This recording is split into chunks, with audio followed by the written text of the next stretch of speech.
everyone, my name is Haley, and things are about to get very wet around here. It's time for another summer tradition, the water balloon fight. But before we get to it, I think we should talk about another way you and I can make waves, because what you do today can change the world around you.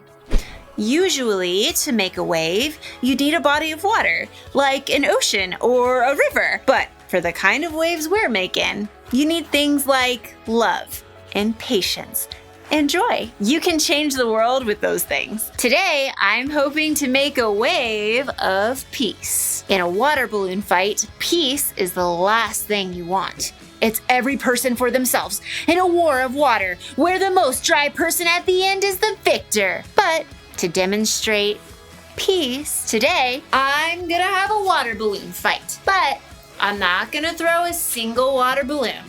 I think that's the best way to... hold on! I was not ready! I wanted to say something first. Okay, if I'm going to demonstrate peace, I have to be... This is not funny, people. I have some serious things to say about peace. So please, stop! Oh. Who threw that? Who threw that? Who threw it?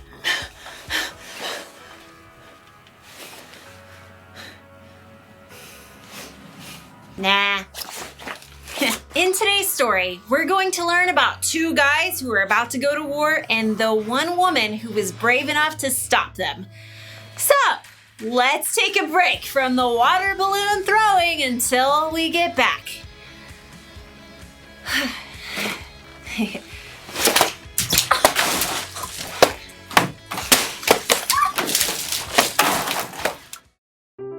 The Bible. It's 66 books of history, stories, letters, and poetry that fit together to form God's one big story. The epic adventure of how He created us and loves us so much that He made a way to rescue us. As we travel through the Bible, from Genesis to Revelation, we discover people who met God and found their lives changed forever. Now, for an amazing story, inspired by the book of 1 Samuel, chapter 25, verses 1 through 35. Near the town of Carmel lived a wealthy man named Nabal. Money, money, money, always sunny, yeah, in a rich man's world, woo! The world was not so sunny for anyone who had to be near Nabal, like his servants. Our boss's picture is right here in the dictionary beside foolish person. See? Nabal was also terribly rude. You, bring me another leg of mutton. What's wrong with this one? It's touching those peas. But you asked for peas. I asked for tea, you blockhead. I shall dump these peas on your noggin. But unlike Nabal, Abigail, his wife, had a clear mind and a wise heart. She kept a close eye on her husband's estate and did her best to keep him from destroying their lives with his quick temper. Tell me, how was the flock this season? Have we lost any sheep to raiders? Not a one, my lady. But last season our sheep were attacked by robbers a dozen times. We've had protection. Protection? How? David and his men have been camping nearby. As long as they've stayed near our flocks, they've kept us and the sheep from any harm. Very good. I've heard some say David will be king in Saul's place. Has Nabal thanked David for his help? Give thanks, Nabal. That was very funny, my lady. I'll consider the matter. Let me know if anything changes. The time for sheep shearing neared, and Nabal ordered a grand party to celebrate. Music, drink, mutton, bread, cakes, raisins. Are you writing this down? Yes, sir. But no peas. No peas. As Nabal ordered the festivities, 10 young men arrived to bring a message from David. That outlaw, what does he want? David says, may you live long and everything go well for you. Only what I deserve. He says, I hear that you are clipping the wool off your sheep. When your shepherds were with us, we treated them well. The whole time they were at Carmel, nothing that belonged to them was stolen. Please be kind to my men. Please give us anything you can find for us.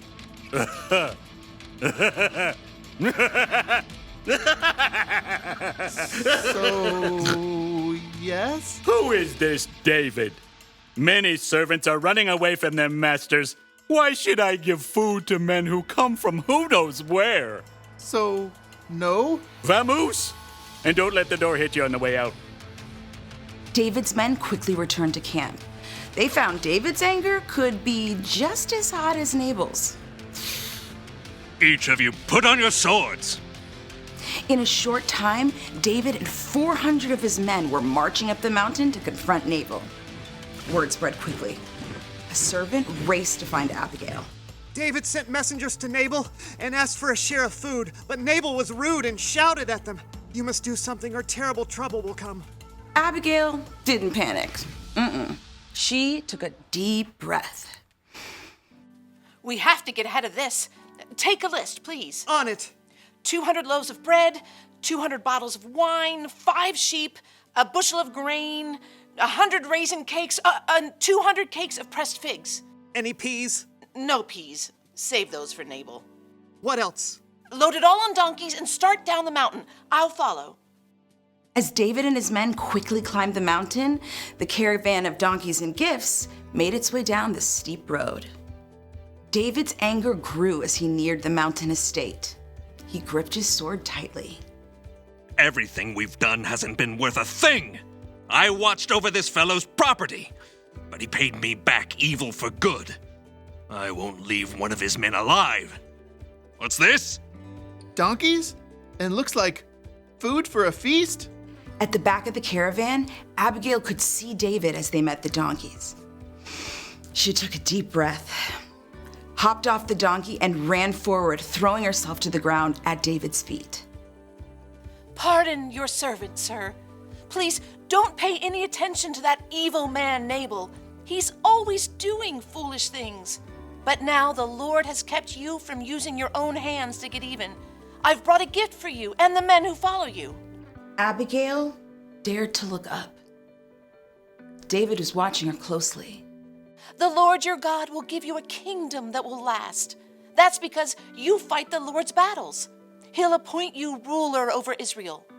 When that happens, you won't have to worry about how you killed people without any reason. The Lord your God will give you success. When that happens, please remember me. Slowly, David nodded. He removed his hand from the hilt of his sword and reached down to help her up. Give praise to the Lord. He has sent you today to find me. You have shown a lot of good sense and kept me from using my own hands to get even. He has kept me from harming you. Prepare a feast for your men. You've earned every bit of it. Go home in peace. David accepted the gift and turned back instead of facing down Nabal. Abigail returned home to find her husband holding his giant party. Nabal, I've made peace. Peace? Ugh, hate him. Woo-hoo-hoo. Though David didn't kill him, Nabal soon met a dreadful end. Abigail and her entire household were saved because she chose to get creative and make peace.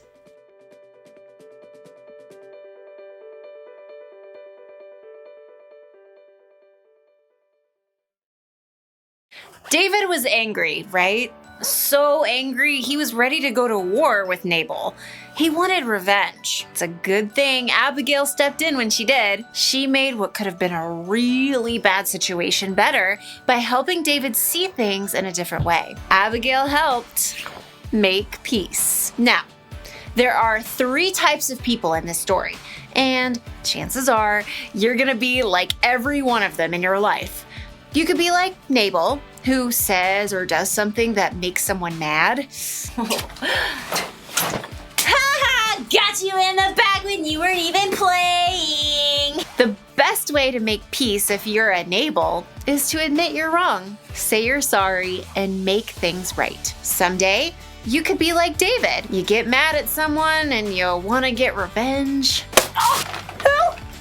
Throw that! If you're like David and you want to make peace, Sometimes it helps to think about the consequences of your anger. What will happen if I lose my temper? What will happen if I get revenge? And then there's Abigail, the peacemaker. When you're like her, it means you're standing outside of someone else's fight and you can see a way to make peace. Hey, you two are supposed to be friends. Now, hand him over. Thank you. Warren, hand it. Oh, peacemakers can help others see their situations in different ways. They can stop arguments and fights before they get way out of control. Water balloon fights are one thing. They're supposed to be fun. But other fights can hurt feelings, damage relationships, or even worse. So be an Abigail and make a wave of peace. The one thing to remember today is this: you can help others make peace. If this doesn't come naturally to you, that's okay. Ask God for help. And remember, when you believe in Jesus, the Holy Spirit living inside of you can also help you make peace. Well, now it's time for the actual water balloon fight. So, I'll see you next time. Well, I guess we used up all the balloons. Nope.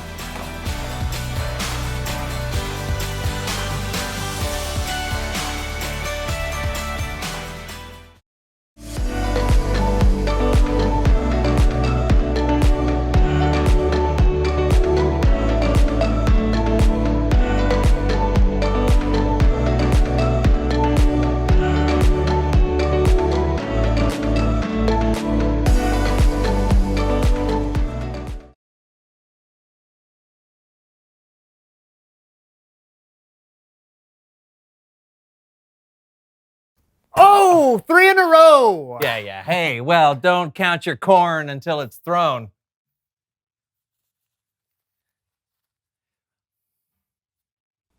Oh, yeah, that's how you throw the corn. That's how you throw the corn. Simmer that's how down you throw the now. corn. Okay. Simmer down.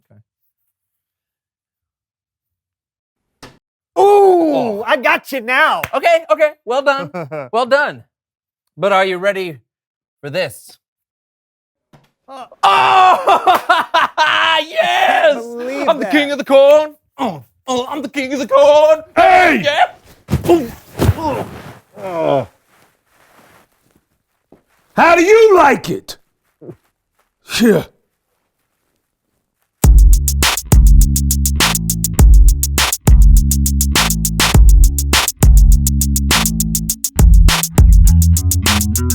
Welcome to the So-and-So Show. I'm Brandon. And I'm John, and today we'll be making waves right here in the middle of my basement. Because you don't need to be somewhere special in the world to make a difference. Oh, no, not at all. You can do it anywhere, anytime. Mm-hmm. You know how sometimes people have special sporting events to raise money for those in need?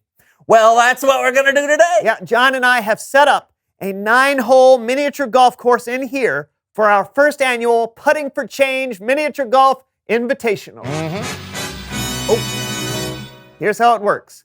For each round, we'll try and putt a golf ball into a hole. The person who hits the ball in the hole with the fewest number of shots wins the round. The loser of each round has to put some change into this jar. At the end of the tournament, everything in the jar will be given away to help change the world. Ooh, that sounds great. Let the games begin. Yes. So here we are at hole number 1. It's a standard par 3 through the tube or around the clown type of hole. I'm going to hit it around the clown because the tube never worked for me. And make sure you watch out for the squirrel head at the end. That guy is nuts. I'll tee off first. John lines up the shot. It's a pretty straight shot despite the obstacles.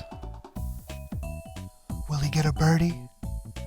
Or will he choke, leaving the door open for the far superior golfer? You do realize I can hear you, right? I thought it would add to the overall feel of the tournament. Yeah, well, it doesn't. Wow. Not bad. Yeah.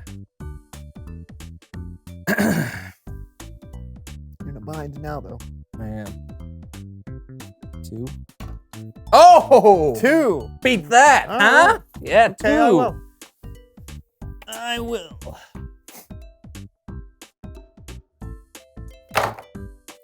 Oh! You know what beats 2? Yeah. 1. Okay, Hole in fine. 1. Yeah, great Hole job. in Great 1. job using the 2. Hole in 1. And you Yeah, win a well- trip to the change jar.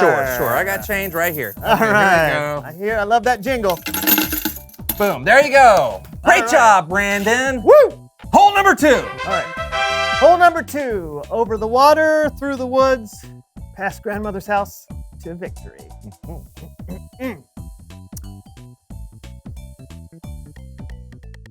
Boo!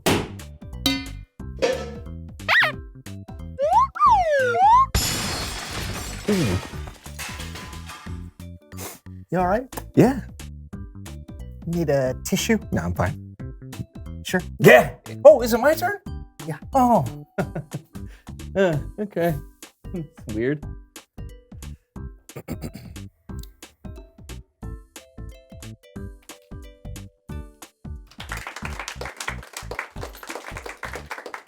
I think that means you own the jar. Woo! Right? Is that what the rules say? That's what the rules say. I forget the rules. Is that what they say? The change, you know? You got to put change in there. You got to, oh, that's what they say. It's on now. Oh, yeah? Yeah. Come on. Bring it. Montage. Bring it.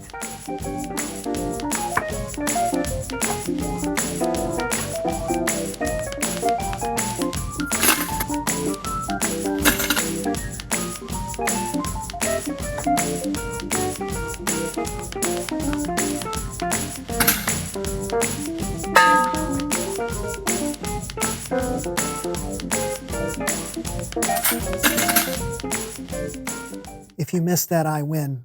I remember.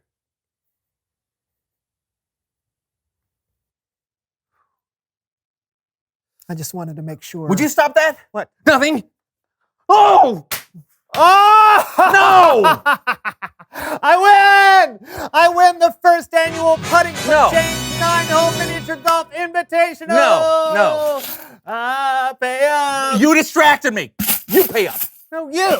You!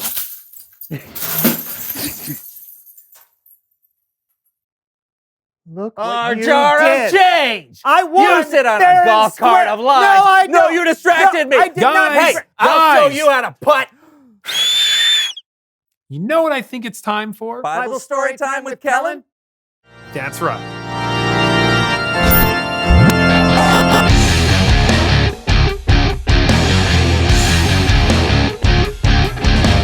So, how's it going? He kept distracting me by- Actually, I wasn't really asking because I can tell how it's going. But first, I did want to say this. I love the idea of you guys having a golf tournament. You do? 100%. There are a ton of lives you guys could change. That's See, what if I've you been would've trying to just- say. But you're missing one of the best ways to do that. We are? Yep. And that's what today's story is all about. So just sit back and listen. This story is about an amazing woman named Abigail, Hello? a woman who helped make peace and saved lives. We'll hear her story today on Behind the Bible. Alrighty then.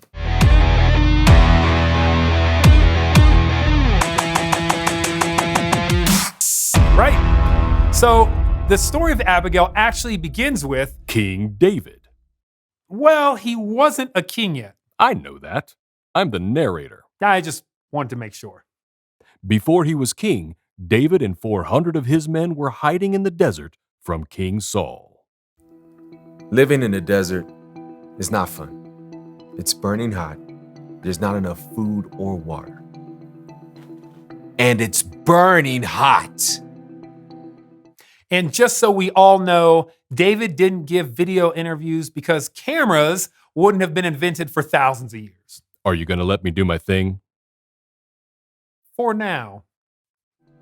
While in the desert, David and his men met some shepherds who worked for a wealthy landowner named Nabal.